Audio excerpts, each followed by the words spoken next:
Bunge linaahirishwa wiki ijayo, na kwenye ratiba mimi sitakuwepo kwenye bunge wiki ijayo.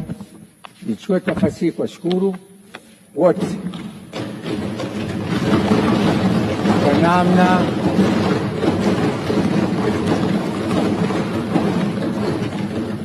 tulivyofanya kazi pamoja. Namshukuru Mwenyezi Mungu kwanza,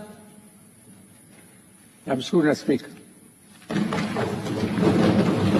kwa namna nilivyoshirikiana naye kumtii kwa maelekezo yote aliyetoa.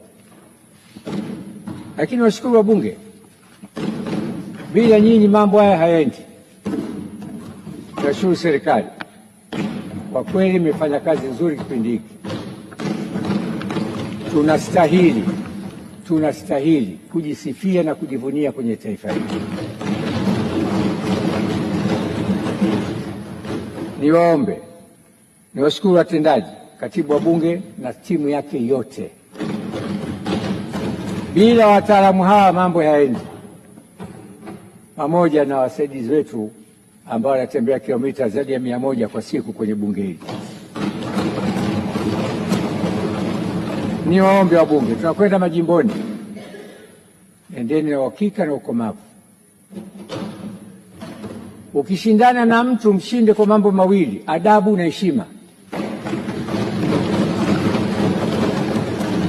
Mwache aje na mambo yake, wewe nenda na adabu na heshima.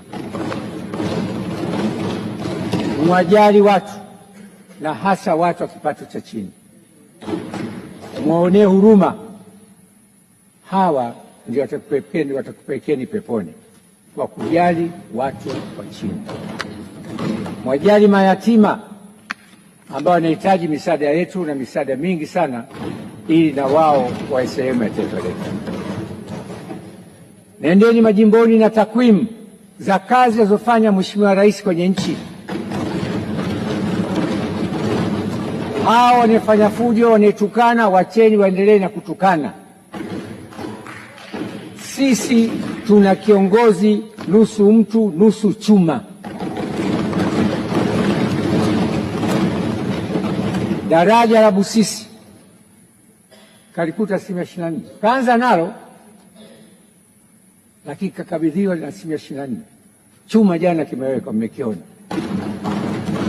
imeng'aa mpaka kwenye CNN kuonyesha ujasiri wa rais. Bwawa la Nyerere pasenti 3, sasa pasenti 100. Haya ndio mambo ya kusema. Vituo vya afya, elimu, maji, takwimu. Kila mtu awe na takwimu yake, achukue kabisa takwimu. Kama hamna, nendeni kwa mawaziri, watakupeni, ili mweze kuambia wananchi kitu gani Mama Samia kafanya kwenye nchi. Yeye achaguliwe na wewe uchaguliwe, diwani achaguliwe. Tunakwenda na mafiga haya matatu. Baada ya maneno machache, nimechomekea tu jamani. Leo hata ukipata fursa ndio unaitumia hapo hapo.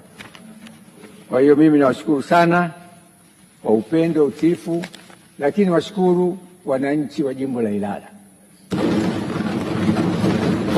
Kwa kweli nimewaheshimu, nimewaenzi, nimewajali, nimejituma kwao kwa hali na mali kuhakikisha tunaishi pamoja, tunavuka pamoja, tunakwenda pamoja. Nawashukuru wananchi, nashukuru chama changu cha Mapinduzi wilaya Ilala chini ya mwenyekiti Said Side na katibu Chief Yaredi kwa namna walivyolishika wilaya na CCM kwenye wilaya Ilala. Mama Samia ajue kazi zinafanywa na yeye atapata ushindi mkubwa sana. Katibu, hoja za serikali.